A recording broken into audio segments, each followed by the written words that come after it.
नमस्कार, आप सभी का स्वागत है हमारे यूट्यूब चैनल न्यूराइज क्लासेस में। आइए खंड शिक्षा अधिकारी परीक्षा 2020 के लिए उत्तर प्रदेश की जलवायु से संबंधित महत्वपूर्ण प्रश्नों पर चर्चा करते हैं। शुरू करते हैं। पहला प्रश्न है, मोटे तौर पर उत्तर प्रदेश की जलवायु किस प्रकार की है? ऑप्शन दिए हुए हैं। ए ऑप्शन है भूमध्य सागरीय, बी है शीतोष्ण कटिबंधीय, सी है समशीतोष्ण उष्ण कटिबंधीय, डी ऑप्शन है मरुस्थलीय। तो इसका जो सही आंसर है वो है ऑप्शन नंबर सी, यानी कि समशीतोष्ण उष्ण कटिबंधीय प्रकार की जलवायु है। या कहीं पर ये लिखा हो उपोष्ण, इसको उपोष्ण कटिबंधीय भी कहा जाता है, क्योंकि उत्तर प्रदेश की जलवायु जो है उष्ण कटिबंधीय और मानसूनी प्रकार की है। तो अगर कहीं पर समशीतोष्ण ना दिया हो और उपोष्ण दिया हो तो ये उसका उत्तर हो जाएगा, उपोष्ण कटिबंधीय मानसूनी। आगे बढ़ते हैं। अगला प्रश्न है, वर्षा के किन महीनों में उत्तर प्रदेश के अधिकांश भागों में लू चलती है? ऑप्शन दिए हुए हैं। ए ऑप्शन दे रखा है जुलाई अगस्त, बी मार्च अप्रैल, सी है मई जून, डी है सितंबर अक्टूबर। तो इसका जो सही आंसर है वो है ऑप्शन नंबर सी, यानी कि मई जून में लू चलती है। लू जो होती है बहुत ही गर्म हवाएं होती हैं, पश्चिमी हवाएं होती हैं, और ये 10 बजे से लगभग सवेरे शाम 5 बजे तक चलती रहती हैं और काफ़ी गर्म एवं सूखी हवाएं होती हैं, शुष्क होती हैं। आगे बढ़ते हैं। अगला प्रश्न है, ग्रीष्म ऋतु में सबसे अधिक तापमान उत्तर प्रदेश के निम्नलिखित शहरों में से कहाँ पाया जाता है?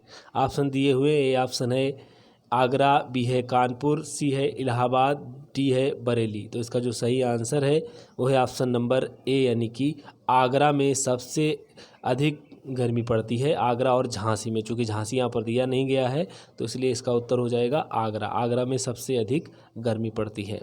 देखिए, ग्रीष्म ऋतु में औसत अधिकतम तापमान जो है वो 36 डिग्री सेल्सियस से लेकर के 39 डिग्री सेल्सियस तक रहता है। वहीं न्यूनतम तापमान जो है वो 21 डिग्री सेल्सियस से लेकर के 23 डिग्री सेल्सियस तक रहता है। उत्तर प्रदेश के आगरा, कानपुर, जालौन, लखनऊ और इलाहाबाद, इन क्षेत्रों का, इन नगरों का जो तापमान होता है वो 40 डिग्री सेल्सियस से ऊपर बढ़ जाता है और 46 डिग्री सेल्सियस तक पहुंच जाता है। ये ज़िले काफ़ी गर्म होते हैं।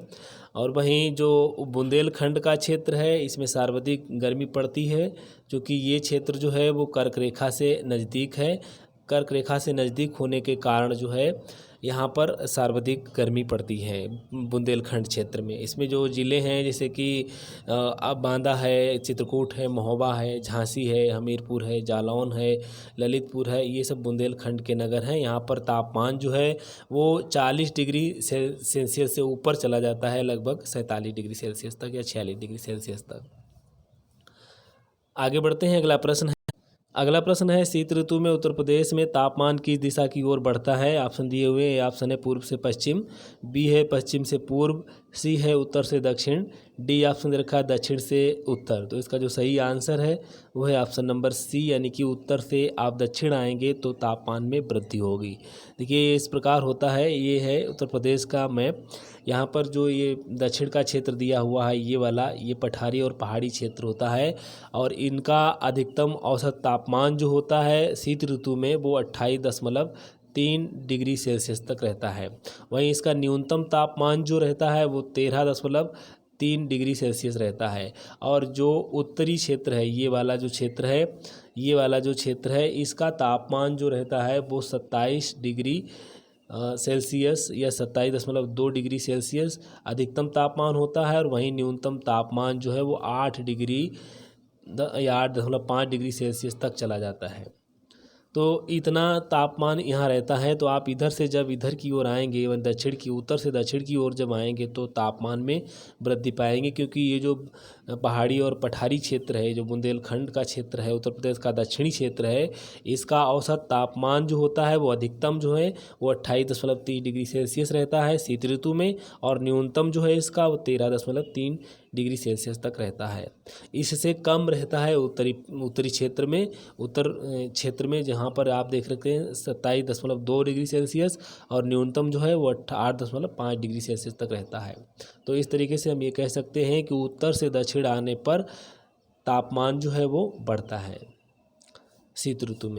अगला प्रश्न है उत्तर प्रदेश में प्रथम मानसूनी वर्षा कब होती है? तो ऑप्शन दिए हुए हैं। ए ऑप्शन है जून के प्रथम सप्ताह में, बी है जून के अंतिम सप्ताह में, सी है जुलाई के मध्य में, डी है सितंबर के मध्य में। इसका जो सही आंसर है वो है ऑप्शन नंबर बी, यानी कि जून के अंतिम सप्ताह में, यानी जून महीने के तीसरे या चौथे सप्ताह से यहाँ पर मानसूनी वर्षा प्रारंभ हो जाती है, मानसून आ जाता है।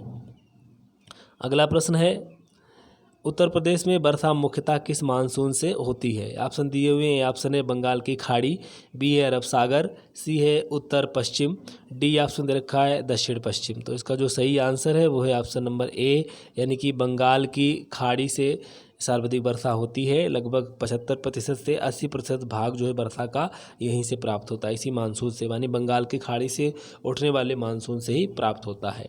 ये जो दक्षिण पश्चिम दे रखा है ये अरब सागर का मानसून है। इससे जो है उत्तर प्रदेश के कुछ पठारी भागों या मैदानी भागों में कुछ वर्षा होती है, बहुत थोड़ी मात्रा में वर्षा होती है। देखिए ये है उत्तर प्रदेश का मैप, इसे देख सकते हैं आप। देखिए बंगाल की खाड़ी से उठने वाला मानसून जो है उत्तर प्रदेश में प्रवेश करता है और बारिश करता हुआ यह जाता है हिमालय पर्वत तक। तो हिमालय पर्वत से टकरा कर के वापस आता है और वापस जो है उत्तर प्रदेश के तराई क्षेत्र में खूब बारिश करता है।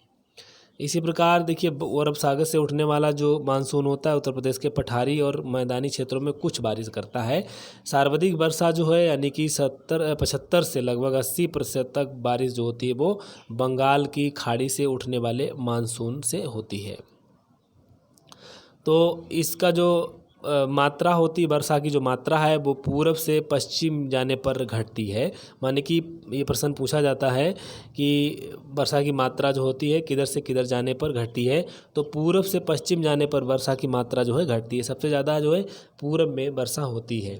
यही अवधि में भी होता है। अवधि में अगर पूछा जाता है तो अवधि भी पूरब से पश्चिम जाने पर अवधि, वर्षा की अवधि जो होती है उसमें भी कमी आती है। यानी कि पूरब में जो होती है सर्वाधिक वर्षा होती है, लगभग 56 दिन वर्षा जो है होती है इधर, और पश्चिम में जो है वो 32 दिन यानी कि 1 महीना लगभग बारिश होती है। तो अवधि भी जो है वो पूरब में ज़्यादा होती है।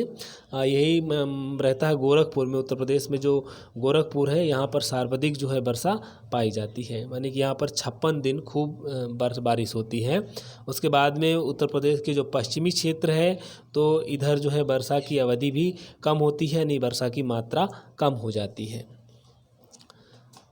आगे बढ़ते हैं। अगला प्रश्न है वर्षा ऋतु में उत्तर प्रदेश में कितने प्रतिशत वर्षा होती है? यानी कि कितना प्रतिशत वर्षा होती है वर्षा ऋतु में, ये पूछा गया है। ऑप्शन दिए हुए हैं। ए ऑप्शन है 65 से 70%, बी है 70 से 75%, सी है 75 से 80%, डी है 90 से 95%। तो इसका जो सही आंसर है वो है ऑप्शन नंबर सी, यानी कि 75 से 80% वर्षा जो है वो वर्षा ऋतु में होती है। आगे बढ़ते हैं।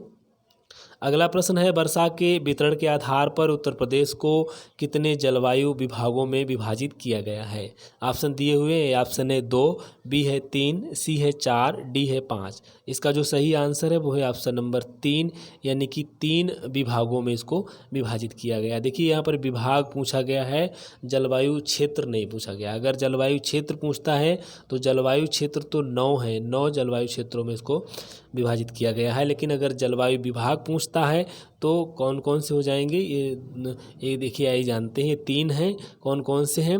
एक तो है आपका ये जो तराई भामर वाला क्षेत्र है, ये एक भाग है। उसके बाद में मैदानी जो गंगा यमुना और उसकी सहायक नदियों का मैदानी क्षेत्र है वो है। उसके बाद में जो पठारी या पर्वतीय क्षेत्र है ये दक्षिण का क्षेत्र है। तो 3 विभागों में इसको बांटा गया है।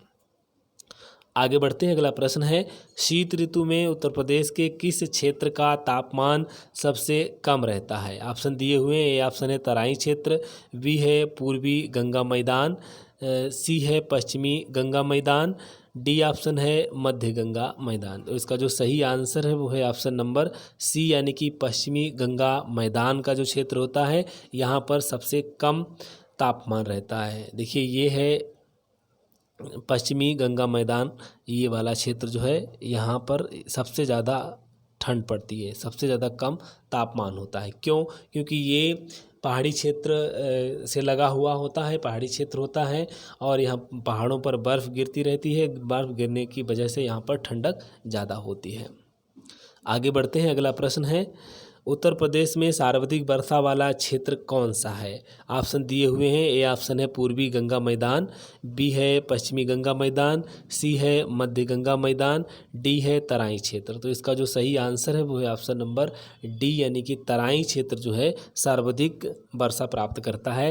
क्योंकि यहाँ पर जो बंगाल से उठने वाला मानसून होता है, ये हिमालय से टकराने के बाद वापस जब आता है तो खूब बारिश करता है और यहीं पर पड़ता है हमारा तराई क्षेत्र।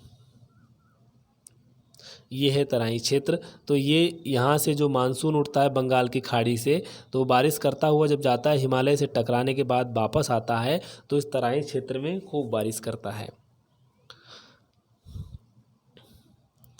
तो आज के लिए इतना ही। धन्यवाद। अगर हमारा वीडियो पसंद आया तो लाइक ज़रूर करें, शेयर भी करें। अगर आप हमारे चैनल पर नए हैं तो प्लीज़ इसे सब्सक्राइब कर लीजिए, जिससे आपको अगले नोटिफिकेशन भी प्राप्त हो सके। धन्यवाद।